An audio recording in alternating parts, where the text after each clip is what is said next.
Hello students, welcome back to my channel. आज हम बात करेंगे मेयर्स ऑफ सेंटर टेंडेंसी के बारे में। सेंटर टेंडेंसी क्या होती है? सेंटर टेंडेंसी किसी भी स्टैटिस्टिकल सीरीज़ की एक एवरेज वैल्यू होती है।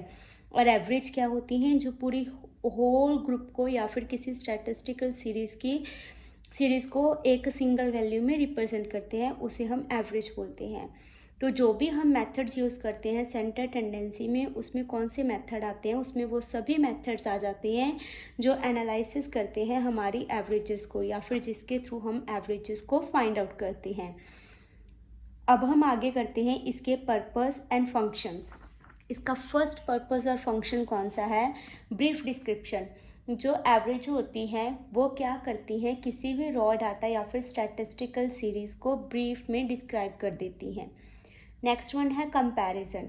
रॉ डाटा बहुत ज़्यादा होता है, स्टैटिस्टिकल सीरीज़ में भी कितने सारे नंबर्स आ जाते हैं, बट जब हम उसमें एवरेज को फाइंड आउट कर लेते हैं तो कंपैरिजन करना एक सीरीज़ का दूसरी सीरीज़ के साथ इजी हो जाता है। नेक्स्ट वन है फॉर्मुलेशन ऑफ पॉलिसीज़। सेम, हमारे पास बहुत सारे डाटा की एक सिंगल वैल्यू आ जाती है जो हेल्पफुल होती है इन फॉर्मुलेशन ऑफ पॉलिसीज़।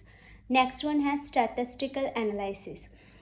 अगर हमारे पास एवरेज आ जाती है, अगर हम किसी की परफॉर्मेंस की एवरेज निकाल लेते हैं, तो जो भी उसमें वीकनेसेस होती हैं उनको इम्प्रूवमेंट करने के लिए हमारे पास न्यू मेथड्स जो हैं वो हमें मिल जाती हैं। ये किसके थ्रू पॉसिबल होता है? ओनली स्टैटिस्टिकल एनालिसिस की वजह से।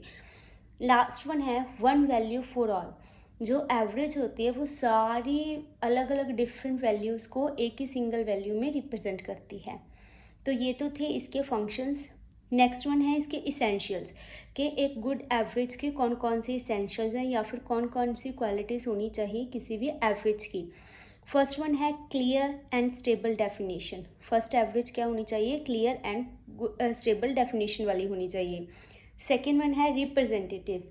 वो क्या करे? जो भी आपके पास डाटा अवेलेबल है उस सारे डाटा को वो एक सिंगल वैल्यू रिप्रेजेंट करे। नेक्स्ट वन है सिंप्लिसिटी होनी ज़रूरी है। उसके बाद आता है सर्टेनिटी। ठीक है, एवरेज का सर्टेन कैरेक्टर में होना ज़्यादा ज़रूरी होता है।